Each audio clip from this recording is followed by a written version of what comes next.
All right, we are below water looking at Lily's breaststroke, commentary by Coach Chris. And we're going to let this run again. A lot of the commentary from the above water video still stands, and we're just going to kind of build on it. I mean, she's doing a lot of what we talk about, and she's doing it exactly how we talk about it. So a lot of what I'm nitpicking here is really fine-tuned stuff. But let's go ahead and start breaking this down a little bit.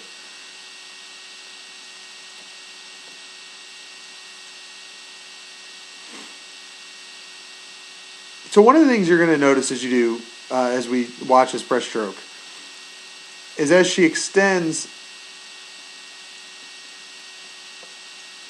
her head is staying forward. And here her head's in the water, her face is in the water, and she's still looking down and forward. Not quite looking deep down and back. And what we want to see is, and this is pretty much the biggest fix or improvement we can make on Lily's breaststroke, is as she starts reaching, she needs to get her eyes straight down. So she's finished the breath, her head's still out of the water, her arms are reaching out, she needs to look down, and as her face comes in here,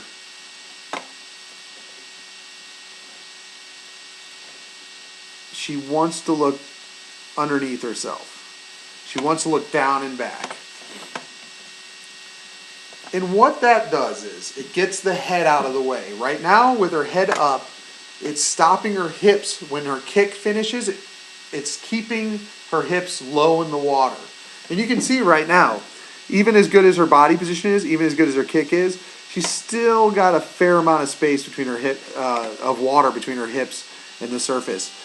So getting that head down, looking down and back, so that her chin gets tucked and her head is underneath her arms, and not so far back she's looking at her feet, but low enough where, as I try to tell the kids, she's looking at her shadow.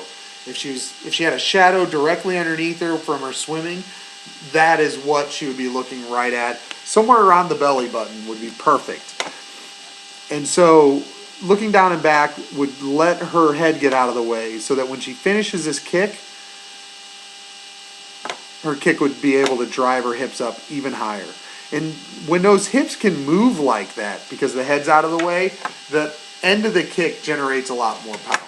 And right now her kick looks great, really well timed, but it's just missing a little bit of that power. And it's right here at the end because she's not able to let the hips drive up, which really snaps those feet together and really gets the acceleration of the feet at the end.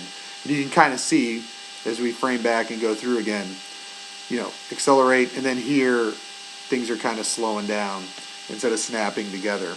And it's really just because those hips are really static. They're not able to move up and down as much as we want.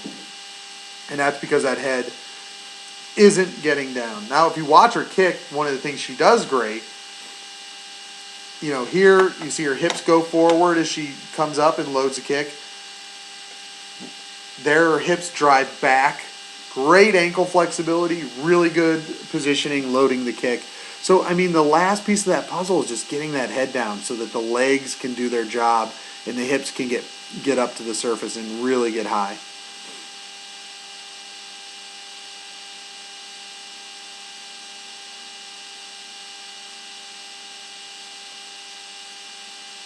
Turn is solid.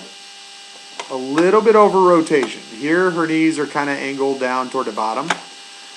And I always tell kids, you don't have to go any further than your side. So, this is as far as you need to rotate the feet and the knees when you go to push off the wall. No more, no less. So a little over rotating before she pushes off. Push off on the side, just bring the feet up, have them pointed directly to the side or side and up a little bit as opposed to down towards the bottom. And you'll get those turns just a little bit faster. Feet are a little loose on this glide. Got to lock those in.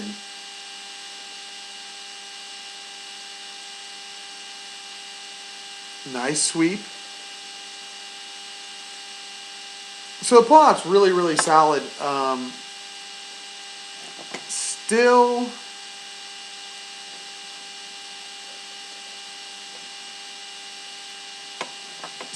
heading down a little too much when she executes this pull. She's pulling herself away from the breakout. And I try to tell the kids when we talk about these pull-outs, especially on when to do things, you want to do your pulling, you want to do your kicking, you want to do all that on your way up towards the breakout stroke.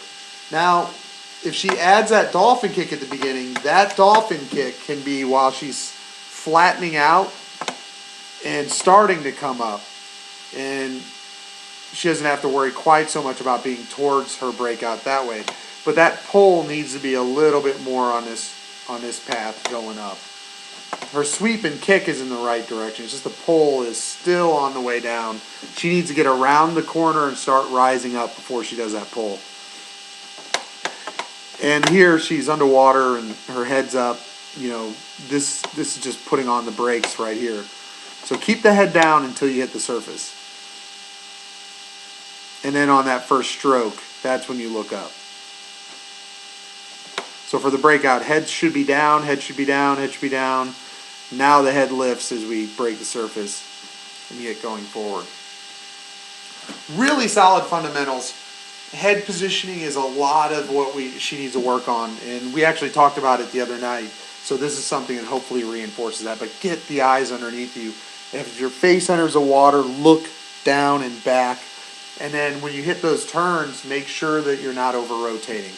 And then try to get the dolphin kick, get the front of your pull out, try and get the arm pull section of the pull out on the way up, not on the way down. Small tweaks, but they can make a big difference over the course of your career and of your breaststroke races. So excellent job. I'm seeing a lot of good stuff.